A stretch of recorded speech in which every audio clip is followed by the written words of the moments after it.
such a profound literature. Okay, Katha Upanishad. Why it is famous? Katha Upanishad is a part of Kathaka Samhita. So Kathaka Samhita has Kathaka Brahmana, Aranyaka, and Upanishad. So to say, in between Aranyaka, Kathaka is lost, but Upanishad survived. It's one of the most ancient Yajurveda literature, Kathaka Samhita. Then there is Kapishthala Kathaka, which is younger. Then there is Taittiriya Samhita, which is younger than Kathaka and Kapishthala Kathaka. And then there is Maitrayani Samhita. These are 4 recensions of Black Yajurveda, Krishna Yajurveda. And there are also 2 recensions of Shukla Yajurveda, of Vajasanei Samhita. Yeah. It is Madhyandina and Kanva and Madhyandina, 2 recensions. They are very closely related in Shukla Yajurveda, but in Krishna Yajurveda they are very different. Yeah? And so Krishna Yajurveda is considered to be the original Yajurveda. Yeah? Taittiriya Samhita is considered to be the original Yajurveda, which Yajnavalkya learned from Vaishampayana Rishi.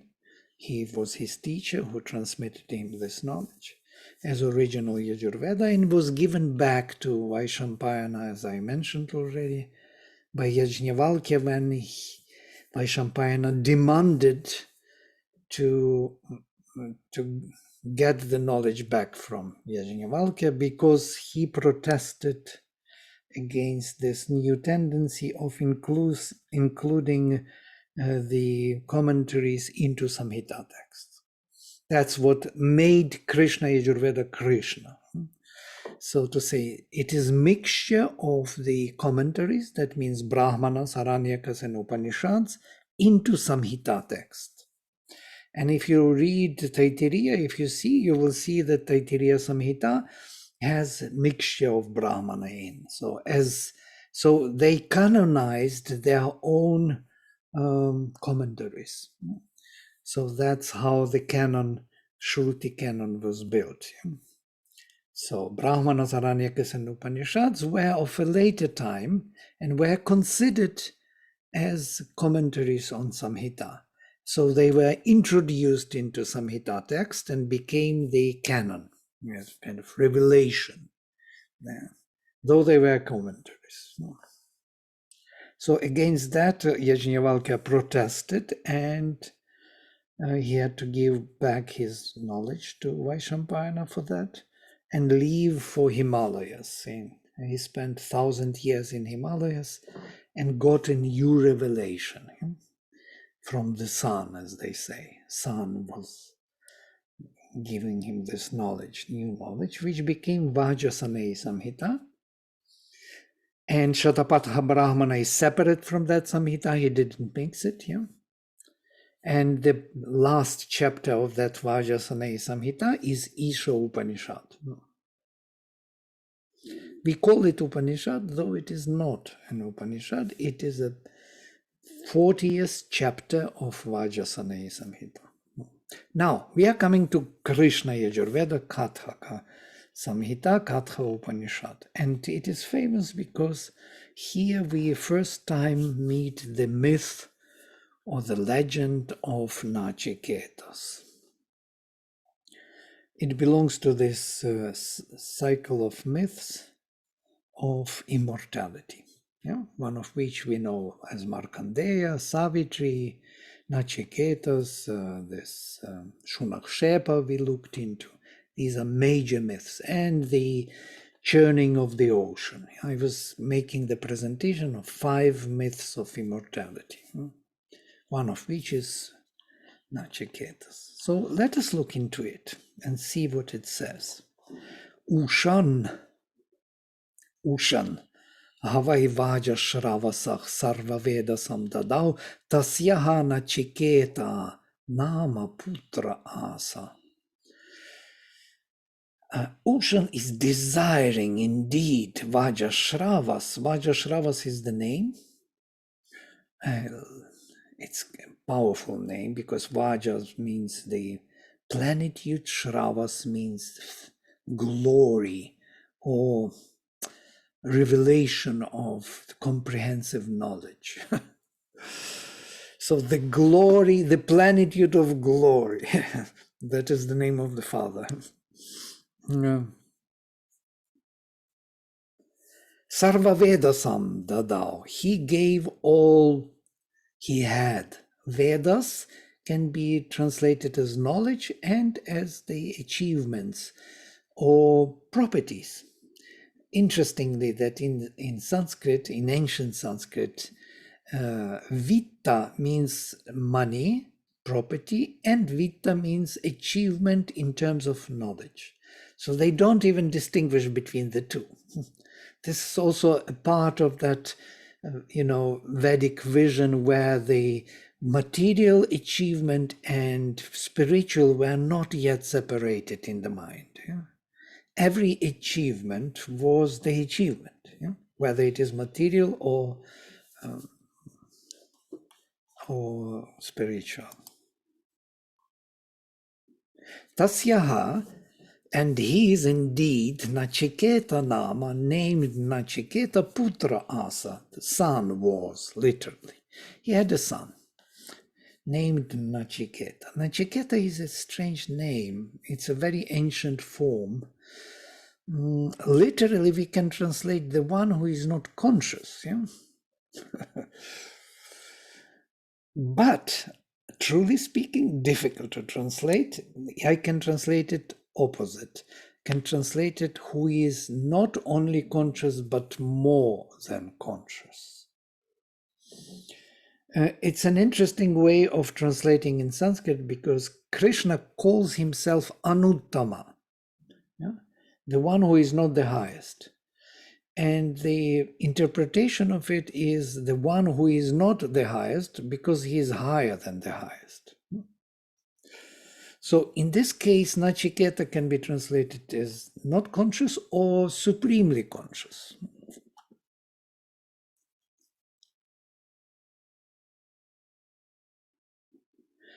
Tamha kumaram santam dakshinaso niyamanaso shraddha vivesha somanyata pitodaka jagdhatrena dugdhadoha nirindriyaha ananda namate lokah tan sagacchati tadadat. Sahovacha pitaram tata kasmai mam dasyasiti. Dvitiyam tritiyam chahovacha mrityavetva dadamiti. So this is the beginning of the story. And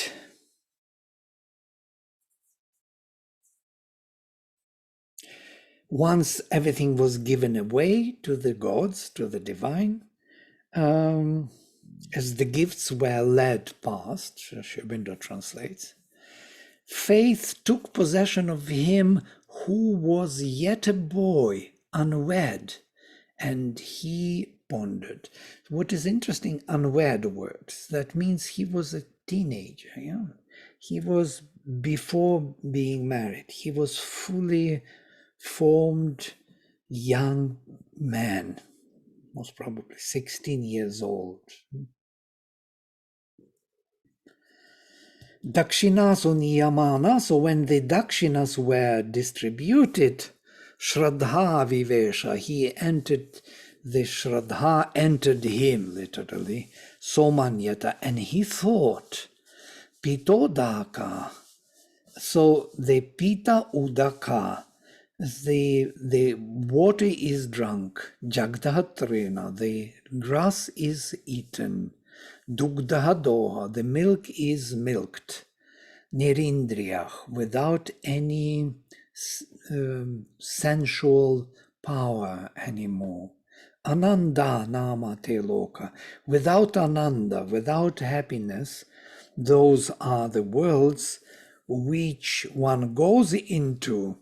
Tan sagachati tadadat, if he gives that.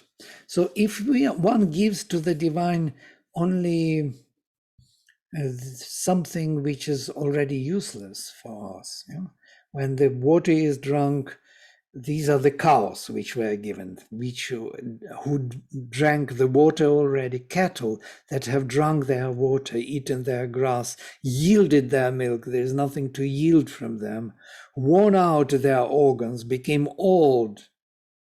Of undelight are the worlds which he reaches who gives such as these.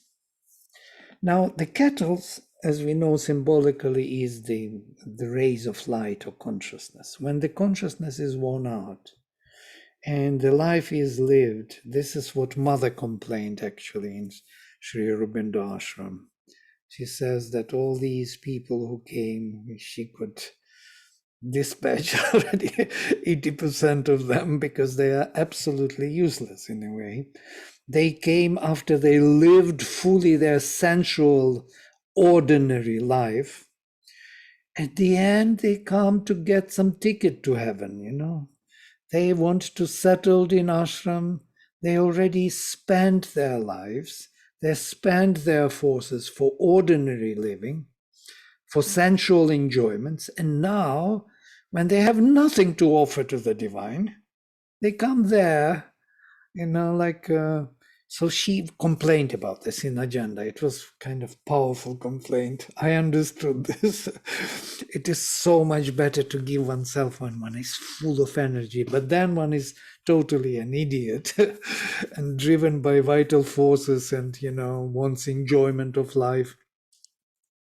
But I remember when I was young, 21, I discovered the divine. I was ready to give myself to that. It would be so much better if I could do it totally, and not to be married and not to be doing something stupid, going around looking for life. But that experience also is needed for some reason, for some wisdom. But it's a waste of energy. So something of this kind here happens. He looks at, he is young, unwed, that age where all the energy is there, all the ojas is preserved. He didn't spend his seed, he didn't cast his seed, he didn't enter into sexual relations. He's totally made one, yes, a young boy. And he looks at this offering of his father and thinks, what is this all about? What do you, my father, want with this? Into which worlds you would go if you offer that exhausted yourself consciousness, which has nothing much to offer to the divine. I'm exaggerating, but this is an important part to understand why this issue is here, because it is totally misinterpreted by the tradition. As cows and this, and then, especially now, for this particular part which is coming is important. Sahovacha Pitaram, and he said to his father, Tata, oh, my father, Kasmai mam dasya siti, to whom you will give me. Why me? Because me is full of energy, unwed. I am not those that exhausted and spent life of yours. I am ready to be given to the divine. Dvitiyam tritiyam tam hovacha. He told him the second and third time, 3 times. This is somehow important in some symbolism. 3 times he spoke to his father. His father did not answer for the first time, for the second. And after the third time, he said, Mrityave tva dadamiti. I will give you to death. Now, we know there was a time of Purusha sacrifice, so when the bodies were sacrificed, cattle. And until now, in many religions, especially Abrahamic religions such as Muslims, they kill goats and so on for the divine, you know. And so this kind of idea of sacrificing the nature, the body, we saw how Abraham was sacrificing his son to God in Bible, yes. And then he heard the voice, I don't need the body of your son, I need the lamb pure. The lamb is the symbol of the psychic being. There was a shift from the sacrifice of our nature to the divine to the psychic. And this shift is important for us because we will see it here in this myth also. So, to whom will you give me as the being full of energy? To the death. And this was the sacrifice of nature to the divine. So, my full of power nature I give to the divine. That's what Mother complained, that they came with exhausted nature. She didn't complain about the psychic. Yeah? She complained that they have no capacity to embody the divine powers in nature, so to say, to manifest those powers anymore, because they spent their energies on other things. So here the same story. So, and then, Bahunam Emi prathamach bahunam emi madhyamach kim svid yamas yakartavyam yanmaya dhyakarishyati. Among many I walk the first, among many I walk the midmost, in the middle. Something death means to do, which today by me he will accomplish. Who is the me? Who is talking here? Is it Nachiketa? Right. Yeah, we do not know totally. But we can guess, yeah? Second and third time he said, to death I give you. Among many I walk first, among many I walk the midmost.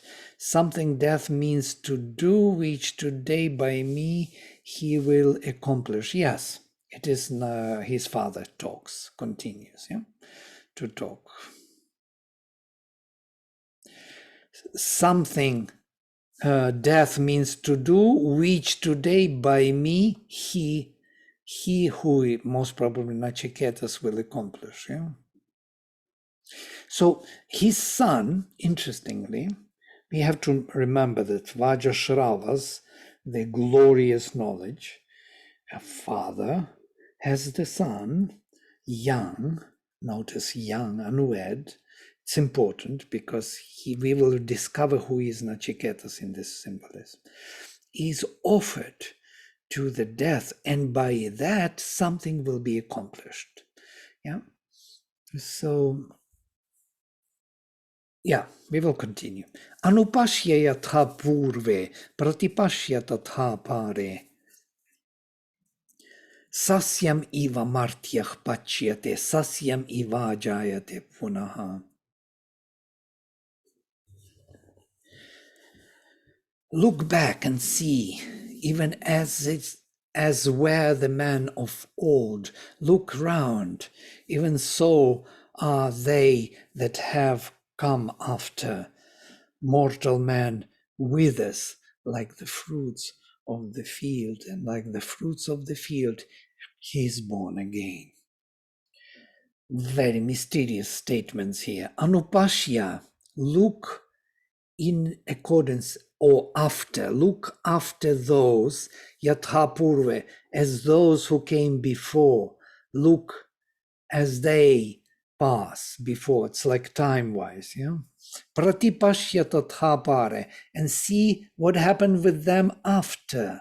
Look what there before and look what is going after. It's some kind of the scale, evolutionary scale, what is happening through reincarnations of the souls. Yeah? Look at those who came before and what happened to them after. Pratipashya tatha pare. Sasyamiva martyach pachyate. It is like the greenery, like the plant. Sasyam is the plant. Eva, like martyach, the mortal pachyate, is being prepared or grows or becoming ready. Like the fruit, he becomes ready. Mortal man withers like the fruits. That's how Sri Aurobindo says, of the field. And like the fruits, the field is born again. Pachyate literally becomes ready to eat, cooks. As the fruit is cooking, or the greenery grows, the plant grows, sasyam ivajayate punahi. As the fruit, he is born again. So he is being ready to be consumed and he is born again. So it's all about reincarnations and the development on the evolutionary scale. This evolutionary scale is important here to mention because we are dealing with this young representative of the glorious Father of glorious knowledge. It reminds me of the Dyumatsena and Satyavan in a way. So you have Vajashravas, the glorious plenitude of knowledge. Dyumatsena is also the Sena, the army of light, of knowledge. And Satyavan, the truthful one, his son, and he also the son, who is unwed. The same as Satyavan is unwed.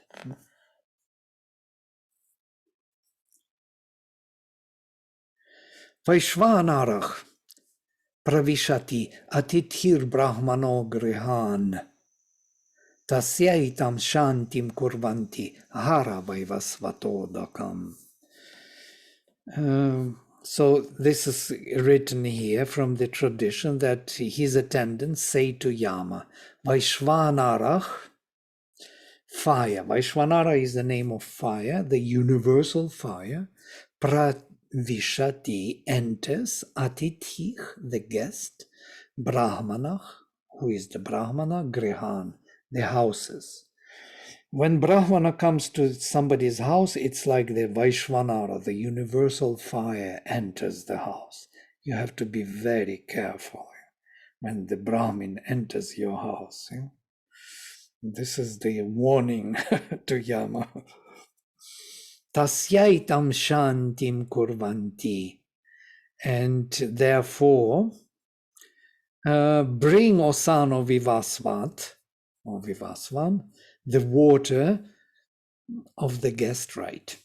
Tasya, for him or his, etam shantim kurvanti, they pacify and thus to appease him, they appease him, haravaivasvatodakam, bring O son of Vivasvat, and son of Vivasvat is Yama.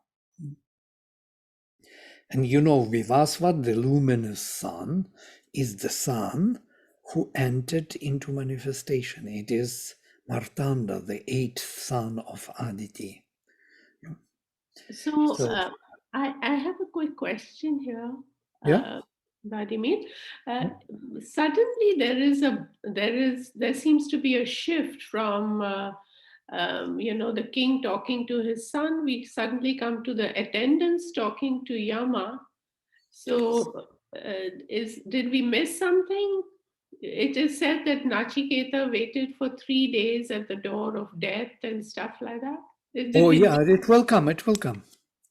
Oh. It's actually, this is the literature which didn't care about this. It's not an explanation. It's not Purana story, or some Mahabharata.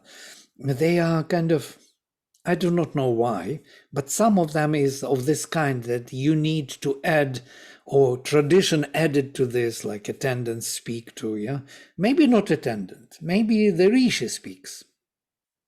Okay.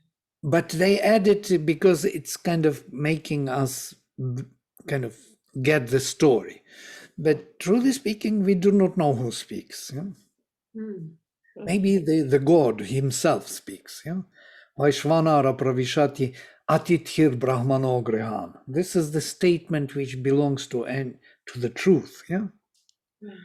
Therefore, they do pacify him because he is like fire enters and he needs water to be pacified. He needs to drink, he needs to wash his feet. Yeah, that's why they bring this atithi water, because that rite is to wash the feet, to pacify the feet, interestingly, yeah? To remove the fatigue and to give it to drink. So this is a traditional kind of explanation, yeah, which is okay. It's a cultural, beautiful in a way, and therefore bring the water. There could be maybe something deeper even meaning. They'll fire and water together. Yeah? Because in Hindu tradition, when the person is dying, then we give water. We wash the feet and we give water in the mouth. That's the last thing we do. So Yeah, usually people ask for water. Yes, even in Christian tradition, the same. My mother was always saying, "Who will give me the last glass of water?" yeah, so, because of this, udana. yeah, Udana the is soul gets thirsty. Yeah. yeah, water. Water is something. It's like life-sustaining substance, and Agni is the consumer of that substance. So these two, Agni, Shoma, or water and fire. In the other Upanishads, we see it in the Prashna Upanishad, which we didn't study, about these two major elements of our creation. Okay, so now with 3 days will be mentioned here. Tisro Ratrich, it comes on the way. Asha pratikshe sangatam sunretam cheshta purte putra pashunsha sarvan etad vrinkte purushasyalpa medhaso yasyanashnan vasati brahmano grehe. That man of little understanding in whose house a Brahmin dwells fasting, if Brahmin enters your house and you don't support him, don't feed his fire, don't pacify his fire, all his hope and his expectation and all he has gained and the good and truth that he has spoken and the wells that he has dug and the sacrifices he offered, and all his sons and his cattle are torn from him by that guest unhonored. This is something from the tradition. If you don't honor the Brahmin coming as your guest, Atithi Devo Bhavayas, as you remember, guest is like the god. A guest coming to your house, he has to be treated as a god. And if you don't treat him at all, you lose all your punya, all your merits in your life. Tisro ratrich yad avatsich grihe me anashnan Brahman atithir namasyach. Namastestu Brahman swasti mestu. Tasmat pratitrin varan vrineshva. And this is Yama speaks. Yeah? Because for 3 nights, tisroratrich, yat, because, avatsich, you dwelt, you lived, griheme, in my house, anashnan, without food, Brahman, O Brahman, atithich namasyach, a guest worthy of reverence, namasyach, worthy of surrender even, or to salutation of reverence. Salutation to thee, namastestu, O Brahmin, On me let there be the wheel. Interesting. Swasti mestu. May there be swasti for me also. Yeah, because the Yama is a bit scared. Mhm. Therefore, 3 boons do thou choose.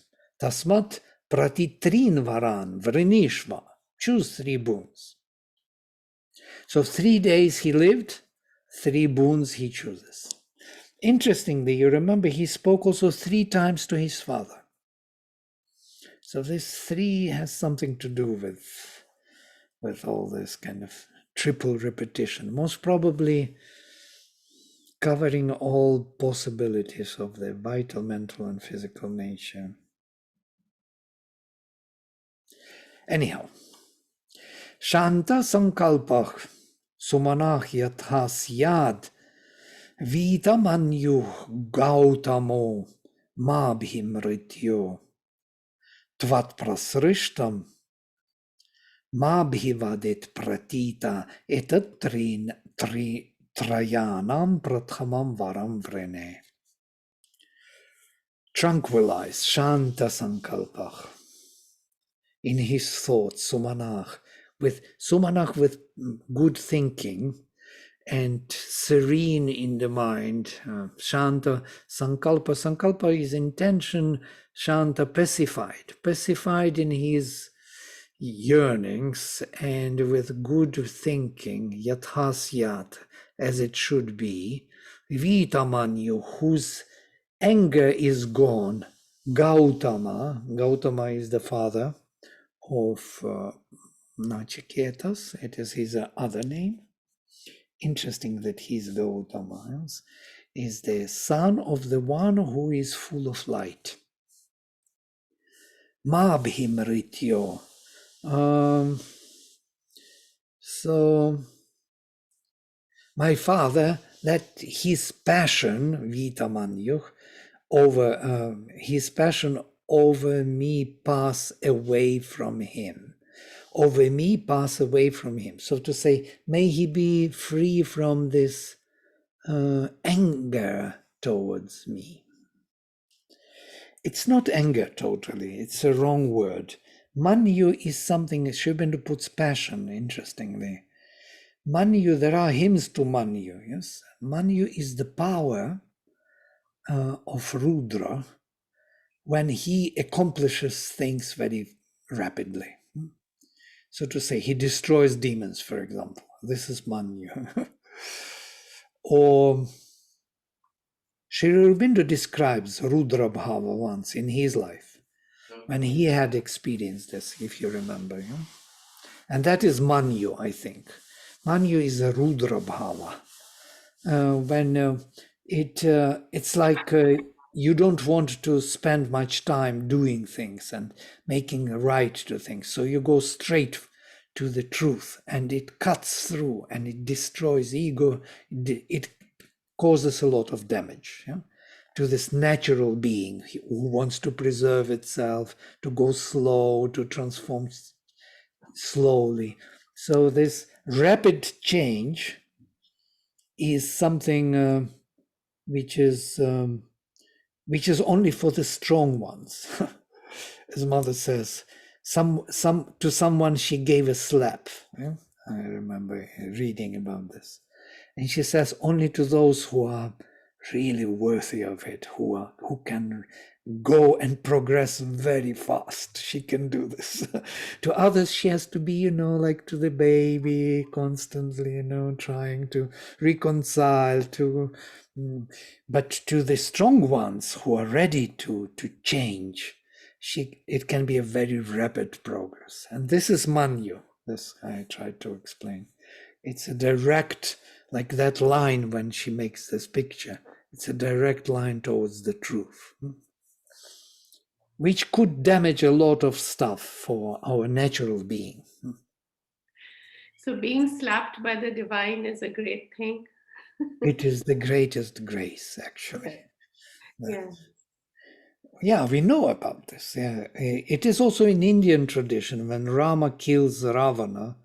Ravana had the choice, either 1,000 years 1,000 reincarnations to come to Vishnu, or in 3 reincarnations, but fighting with Vishnu. And he chose 3 reincarnations. To be killed by Rama means a very rapid progress. So what is killed? The ego is killed. The thing which wants to sustain itself in spite of the divine change. So we have no problem with that anymore. We are ready to be slapped. Well, I do not know whether we are ready. We most probably want to go slow.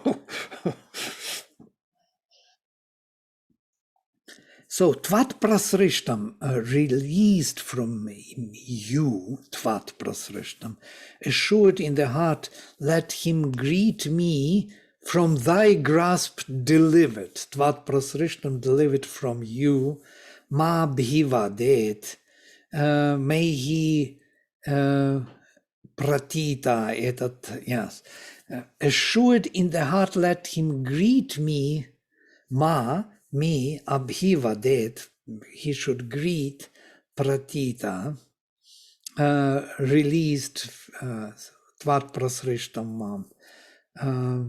Etat trayanam prathamam varam vrene. And this is the first boon I choose among 3. So the first boon, he secured he is coming back. It's quite Immortality. in a way, yeah. He didn't want to stay with the Yama forever. He kind of asked him to bring him back to his father, and his father should not be surprised or unhappy with his return.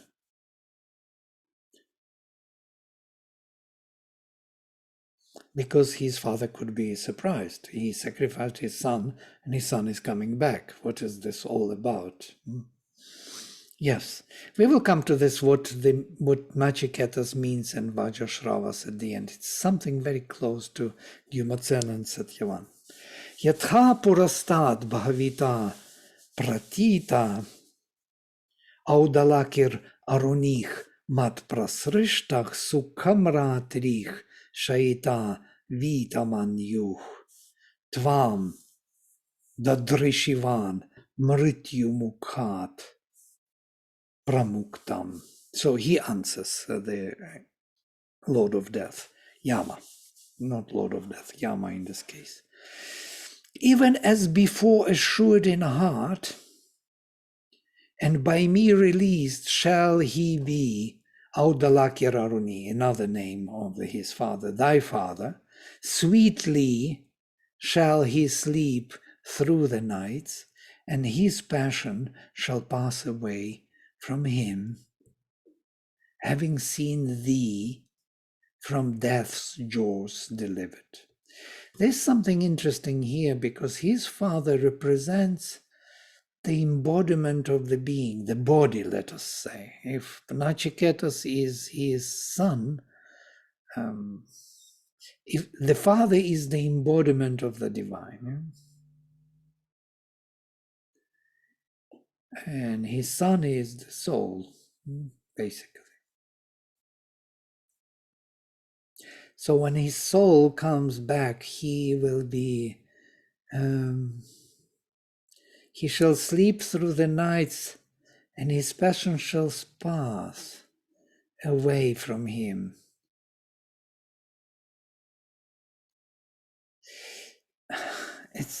People have to come to this, to your sleep course especially. He shall sleep through the night, and his passion shall pass.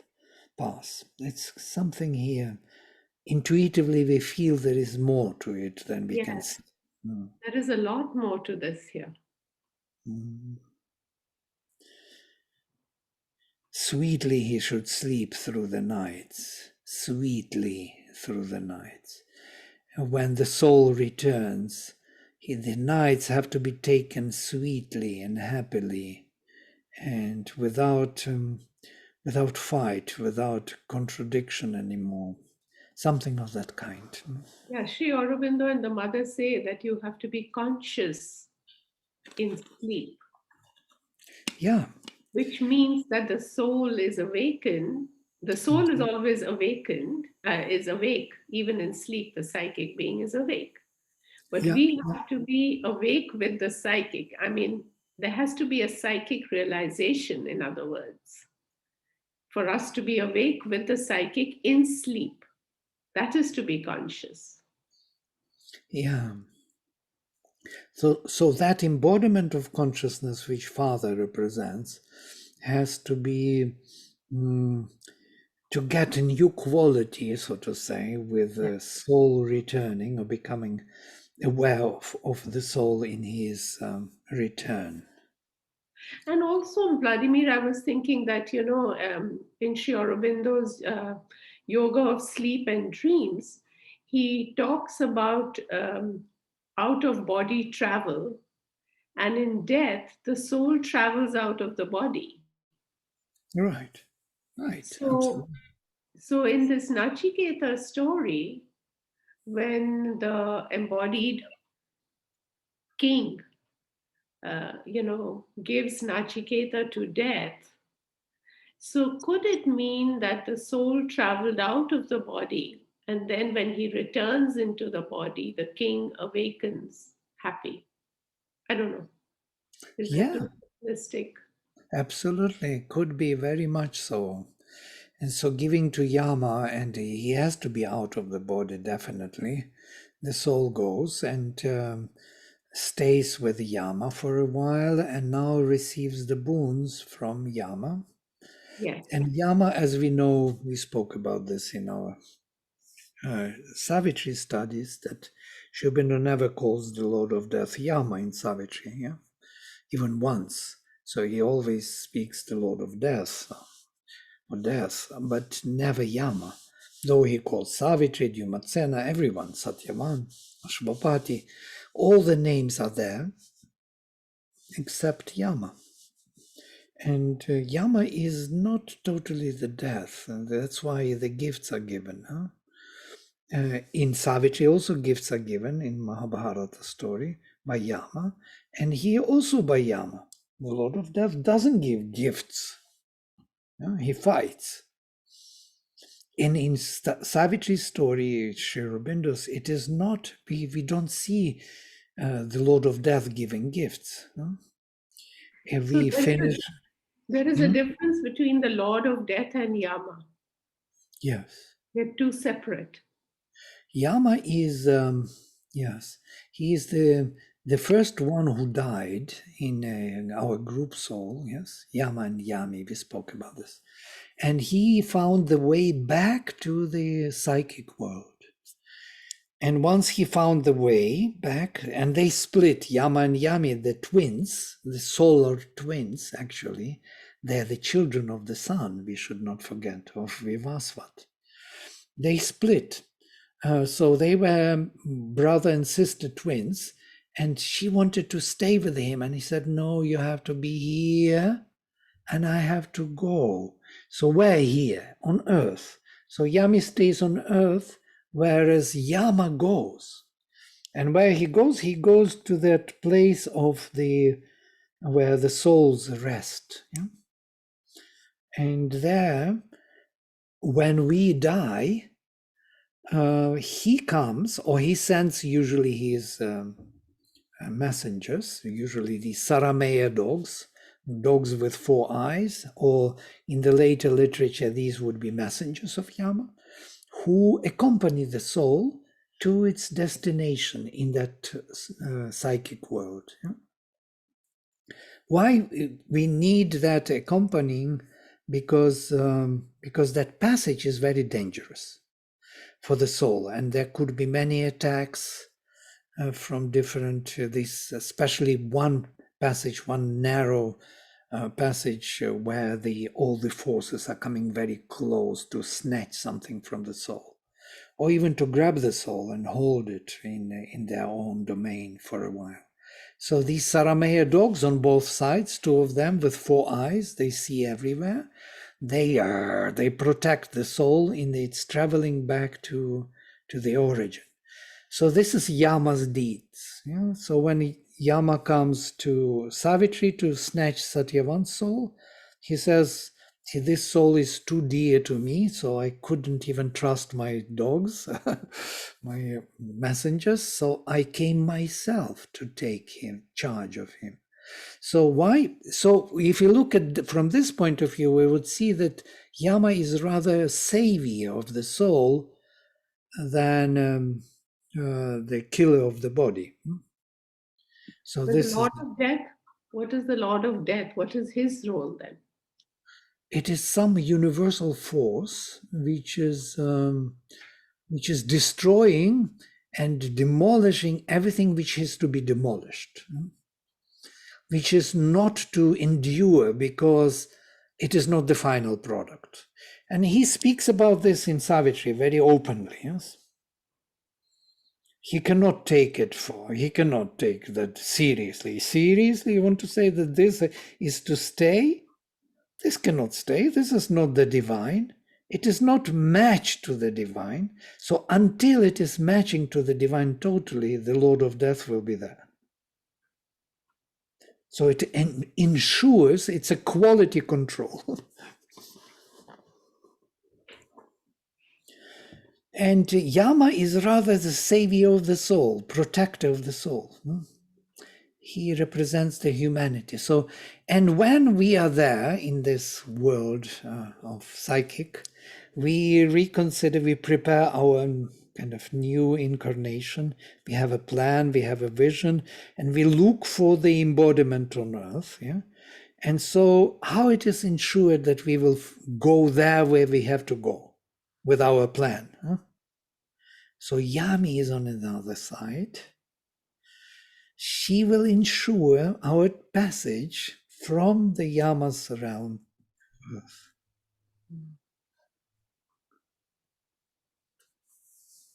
And Mother describes it so beautifully. She speaks about these flickering lights that the soul sees as, blinking, flickering.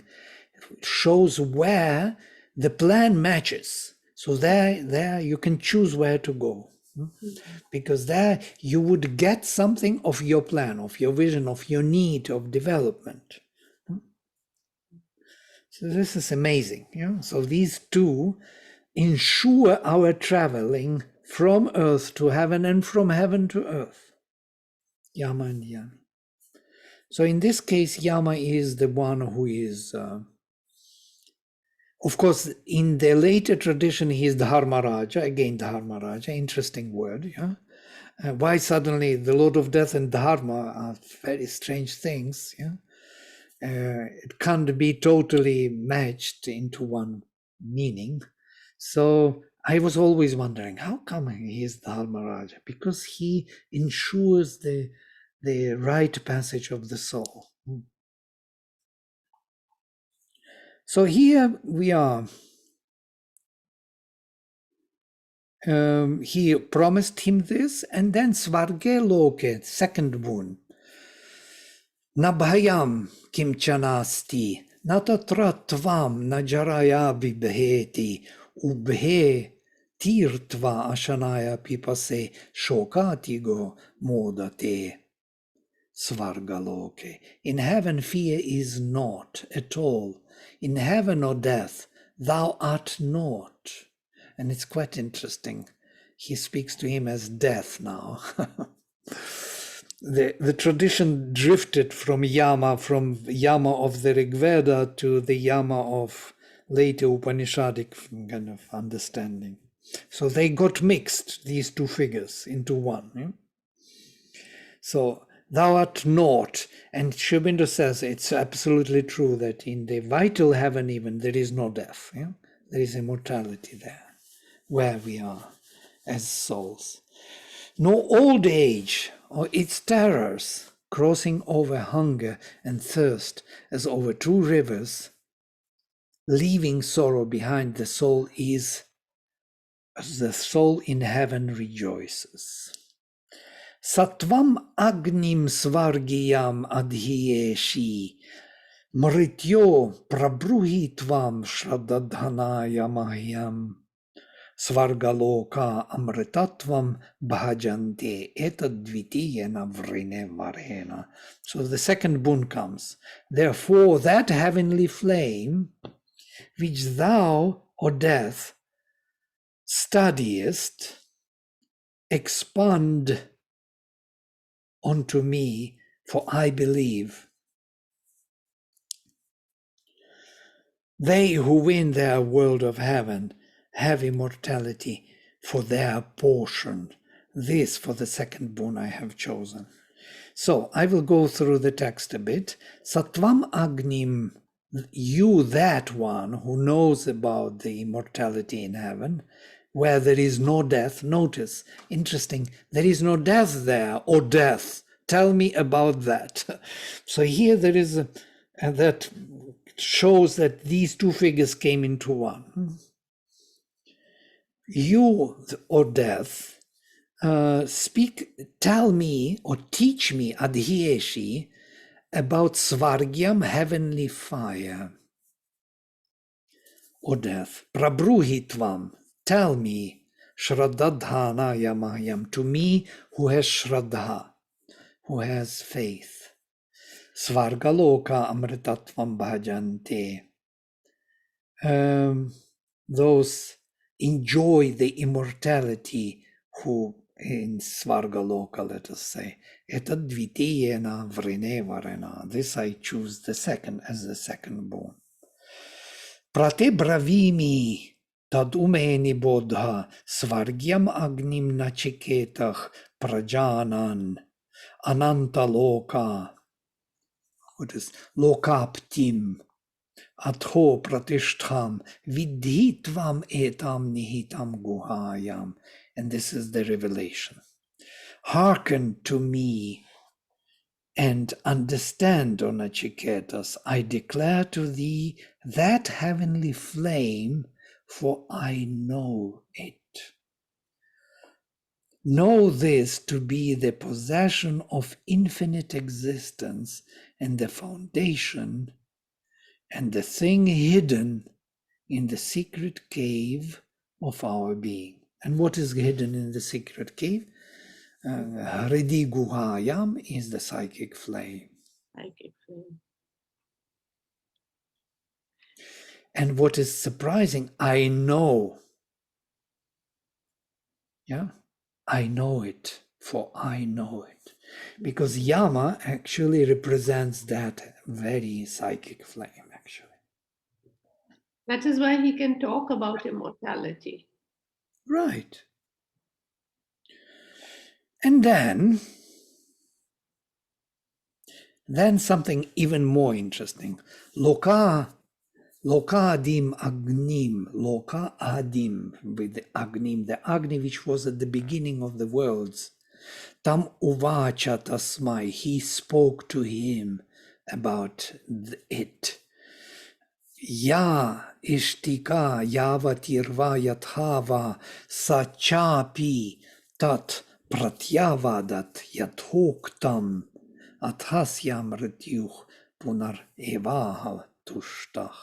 So he spoke to him. I will skip this because it's not important now. Ishtakas and Yavatirva, how to build the whole being around this fire. Let us say how to psychize our being around the fire. He spoke to him and he told him back that there was proper understanding of, so he confirmed that he understood the knowledge received from Yama. And then he added something interesting. Tam abravit priyamano mahatma varam tava iha adya dadami bhuyach. And he told him again, very happy of his knowledge, that he received it properly, that he understood. He gave him, I will give you one more gift, he says. Tavaiva namna bhavita ayam agni. This Agni will be named by your name. Sringam chemam anekarupam grihana. And accept this necklace with many figures. What is this necklace? We will have to look. Unfortunately, we have no time for everything. I'm so sorry. I thought I will finish at least one chapter of this, but we kind of, yes, we are deviated to many concepts on the way. So he receives this necklace, Trinachiketa, Tribhich etya samdhim. Trikarma kritarati janma mrityu. Brahma jajñam. Devam idyam viditva. Nichaya imam shantim atyantam eti. Whoso lights the three fires, notice the three fires. Probably the divine force utilizes to raise to divinity the triple being of man. So the three fires or three influences of fire on the triple worlds. Yeah? Three psychicizations or three flames of psychic being, let us say. Trinachiketach tribhich etya sandhim. Whosoever lights the three fires of Nachiketas, now it is his name, and comes to union with the three Purushas, Sri Aurobindo says. Well, it's so dense with symbolism. Trikarma kritarati janma mritya. And does the triple works, and Sri Aurobindo makes a reference, the sacrifice of the lower existence to the divine, consummated on the three planes of man's physical, vital, and mental consciousness, as we understand. That's why triplicity all the time. Beyond birth and death he crosses, tarati janma mrityu. He overcomes birth and death. He becomes immortal in a way, because this is the psychic flame working on the three levels. Brahma jajñam, for he finds the God, realizes Brahma jajñam of our adoration, the knower, who is born from Brahman, Brahma jajñam, whom having beheld, he attains to surpassing peace. Nichaya imam shantim atyantam eti. He goes to that supreme peace. Look how many footnotes here. But what I want to say, this triple flame, which is called now Nachiketas, is the second boon, realization of the psychic being. First was to come back to body. Second is to realize what is this psychic being, what is this immortality about, where there is no death. And this is the triple fire. And there will be also the necklace with many colors. I think necklace is the sign of the mastery over nature, as Sri Aurobindo says. And this mastery over nature by the psychic is very important, because how else he would come back and stay, yes, as Nachiketas. And then the last boon will be about the secret of death, whether death is real or not. So these are the three boons. So first, coming back to physical life, second, psychic, and the third is the spiritual realization, where he wants to know the secret of death, why death is here at all. What does she do here? Or what does he do here? What's the purpose? What's the meaning? And the whole Katha Upanishad is about this third boon being spoken in all the chapters. Why the death is here, what it does for us. This is it for today. I cannot go on because, it goes on still for a while. Even the first chapter, I didn't even come close to the end of it. But you got the sense. So the beauty of this myth is that Nachiketas is representative of the soul, and this flame, the inner flame in the hidden cave of the heart, was called by his name, Bayama. Yeah? And he gave him the power over nature, psychic power, and revealed the secret of the spirit, that the death is nothing but the Supreme Lord. Yeah? The death is nothing but supreme life, manifesting itself in time and space. All right. I think sometime if you can do this in more detail, if you consider, please, Oh, because yeah. this is so profound to the understanding of integral yoga. Yeah, definitely. We will continue. Yes, we will maybe. Yes, I will have to discuss with Radha how to make this, to continue to the chapter 3 or the part 3, Foundations of Indian Culture, and we may take these myths of immortality more thoroughly, kind of Yes. read them through. Thank you. Thank you so much. Great. Okay, I will close with a mantra. I'm already so late. Om Sarve Bhavantu Sukhinaha Sarve Santo Niramayaha Sarve Bhadrani Pashyantu Ma Kaschit Dukha Bhag Bhavet. Om Shanti Shanti Shanti. Hari Om. Namaste.